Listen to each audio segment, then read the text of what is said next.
أنفسنا ومن سيئات أعمالنا من يهده الله فلا مضل له ومن يضلل فلن تجد له وليا مرشدا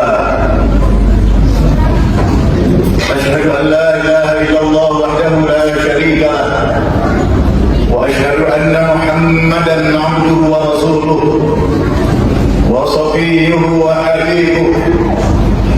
يقول الله تعالى مولانا في القرآن العظيم: أعوذ بالله من الشيطان الرجيم: ومن يطع الله والرسول فأولئك مع الذين أنعم الله عليهم من النبيين والصديقين والشهداء والصالحين وحسن أولئك رفيقا. عباد الله، أوصيني وإياكم بتقوى الله فقد فاز المتقون. قال تعالى جل وعلا: يا أيها الذين آمنوا اتقوا الله حق تقاته ولا تموتن إلا وأنتم مسلمون. صدق الله العظيم. اللهم صل وسلم وبارك على سيدنا ونبينا ومولانا محمد وعلى آله وأصحابه أجمعين. أما بعد. Hadirin jamaah sidang Jumat Masjid Al-Wahyu yang dimuliakan oleh Allah, perhatikan baik-baik. Ibadah salat Jumat merupakan salah satu di antara kewajiban kaum muslimin. Ukhuwah setiap pekan hari Jumat. Allah Subhanahu wa taala dalam surat An-Nisa ayat 69. A'udzu billahi minasyaitonir rajim. Wa may yuti'illaha war rasul fa ulaika ma'al ladzina an'ama Allahu 'alaihim minan nabiyyin was-siddiqin wasyuhada'i was-salihin wa hasuna ulaika rafiqa. Barang siapa yang mentaati Allah, barang siapa yang mentaati Rasulullah, mereka itu akan bersama-sama dengan orang-orang yang dianugerahi nikmat oleh Allah di dalam surga. Siapa mereka? Golongan para nabi. Siapa mereka? Orang-orang yang shadiqin, orang-orang yang shadiq, orang-orang yang benar. Ketiga, orang yang mati di medan tempur, para syuhada, dan yang keempat, orang-orang yang saleh. Para jemaah, ada 4 golongan di dalam surga. Golongan para nabi, golongan para siddiqin, golongan para syuhada, dan golongan orang-orang saleh. Orang saleh itu pernah didoakan oleh Rasulullah ketika Allah mengucapkan salam untuk Nabi Muhammad. Assalamu alayka ayyuhan nabi wa rahmatullahi wa barakatuh. Salam keselamatan, damai, kesejahteraan, kebaikan, keberkahan, rahmat untukmu wahai Nabi Muhammad. Saat itu Nabi Muhammad ingat kepada kita semuanya. Lalu Nabi berdoa, Assalamu alayna wa ala ibadillahis shalihin. Ya Rabb, salam keberkahan, kebaikan, rahmat yang tercurahkan kepadaku sendiri, aku mohonkan kepadamu, semoga Kau limpahkan atas kami semua hamba-hamba Allah yang saleh.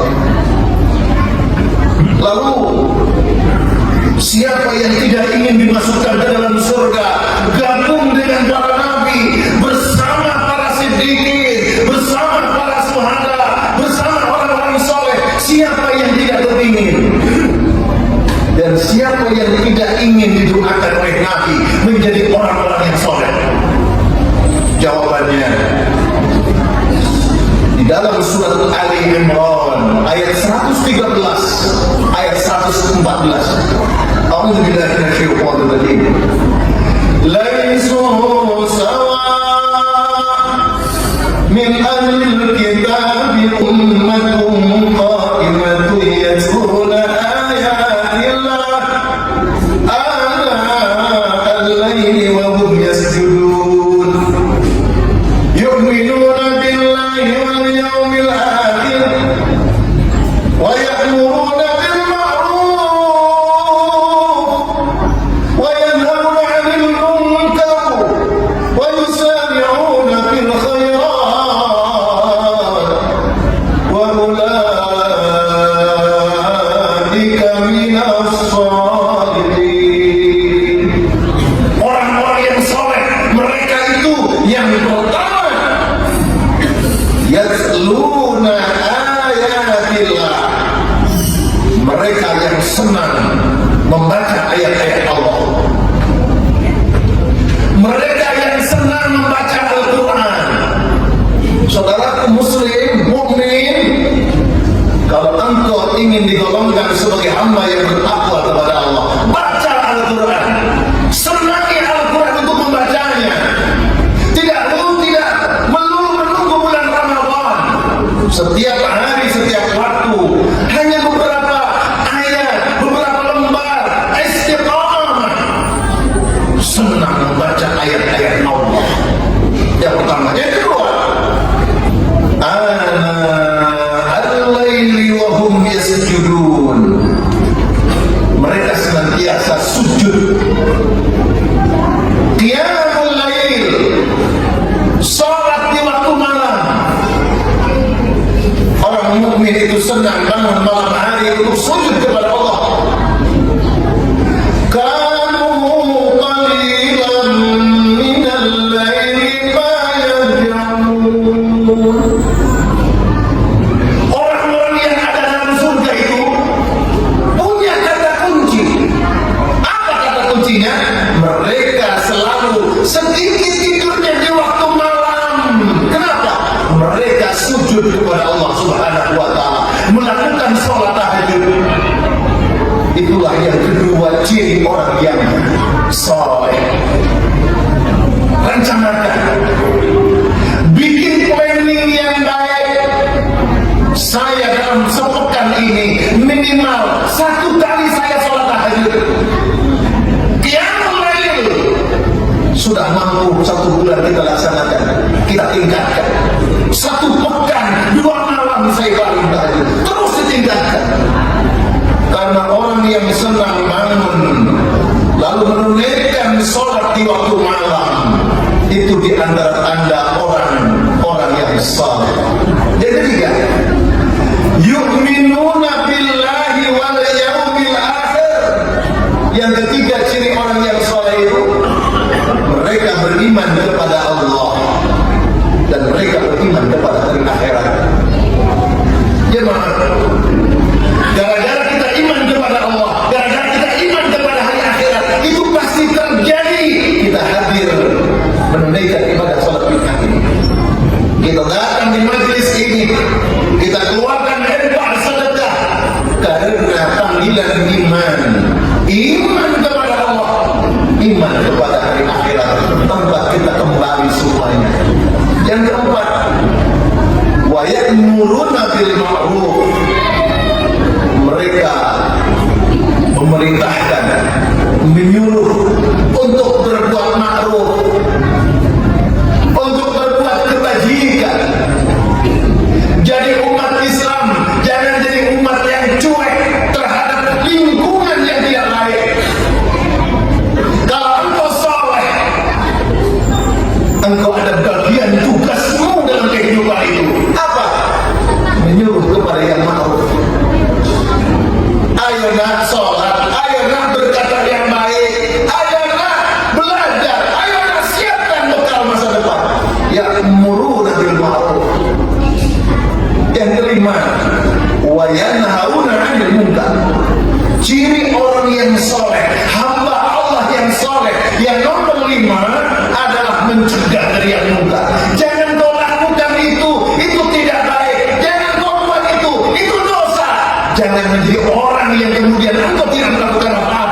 sementara kezaliman, keburukan, maksiat terjadi di hadapan mata Anda sendiri. Orang yang soleh ada kepedulian. Jangan kau lakukan itu. Takut sama Allah, dicatat sama Allah, ada pertanggungjawaban di hadapan Allah. Ittaqullah, takutlah kepada Allah. Maka orang yang soleh berupaya bagaimana dia mampu mencegah dari perbuatan yang munkar. Yang keenam, wa yusari'una fil khairat. Mereka bersegera cepat-cepat untuk melakukan amal kebaikan. Saudara yang dimuliakan Allah, momentum amal kebaikan yang ada hari ini jangan berlalu begitu saja. Tidak kita petik, tidak kita ambil momentum ini. Karena boleh jadi kesempatan hari ini untuk beramal, lalu kita membiarkannya. Esok, lusa saya akan takwa. Esok, lusa saya akan mulai baik. Kenapa hari ini ada momentum berbuat baik? Engkau biarkan, engkau tidak ambil. Belum tentu kesempatan yang baik itu akan muncul esok. Ambil momentum hari ini. Maka sesungguhnya orang mukmin bukan orang yang nganggur, saudara. Walaupun secara fisik saudara tidak bekerja, mungkin saudara sedang rehat, santai. Orang mukmin setiap waktu keadaannya adalah saatnya beribadah kepada Allah Subhanahu wa taala. Sebuah momentum untuk melakukan amal-amal saleh, amal-amal kebajikan. Wa ulaika minas shalihin. 6 hal tadi. Membaca ayat Al-Quran, bersujud di waktu malam, beriman kepada Allah dan di akhirat, menyuruh kepada yang ma'ruf, mencegah dari yang munkar, lalu bersegera untuk melakukan amal-amal kebajikan. Itulah orang-orang yang dicatat oleh Allah. Surat Al-Quran Ali Imran 113-114, kategori orang-orang yang saleh, insya Allah mereka teman yang baik berada dalam surga Allah Subhanahu wa taala. Semoga Allah Subhanahu wa taala mengkaruniakan taufik hidayah kepada kita, kekuatan untuk taat kepada Allah Subhanahu wa taala, berbekal kehidupan, bekal untuk kehidupan kita yang abadi akhirat. Rabbana wa taqabbal du'ana ya Allah. Semoga Engkau memberkahi kami. Barakallahu li wa lakum fil Qur'anil azim wa nafa'ani wa iyyakum bima fihi minal ayat wa dzikril hakim. Aqulu qawli hadza innahu huwal ghafurur rahim.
Baikkanlah kehidupan anak-anak, cucu-cucu kami ya Allah. Baikkanlah Indonesia ini. Ya Rabbana, terimalah taubat kami. Ya Rabbana, jangan kau apakan sehingga engkau mengampuni dosa-dosa kami. Berkahi sisa umur kami. Berkahi ya Allah rezeki usaha kami. Ya Allah berkahi usaha pekerjaan kami. Ya Allah berkahi saat-saat perjumpaan denganmu. Engkau akan beri kami husnul khatimah. Rabbana atina fid dunya hasanah wa fil akhirati hasanah wa qina adzabannar. Alhamdulillahi rabbil alamin. Ibadallah, inna Allah ya'muru bil adli wal ihsani wa ita'i dzil qurba wa yanha 'anil fahsya'i wal munkar wal baghi ya'idukum la'allakum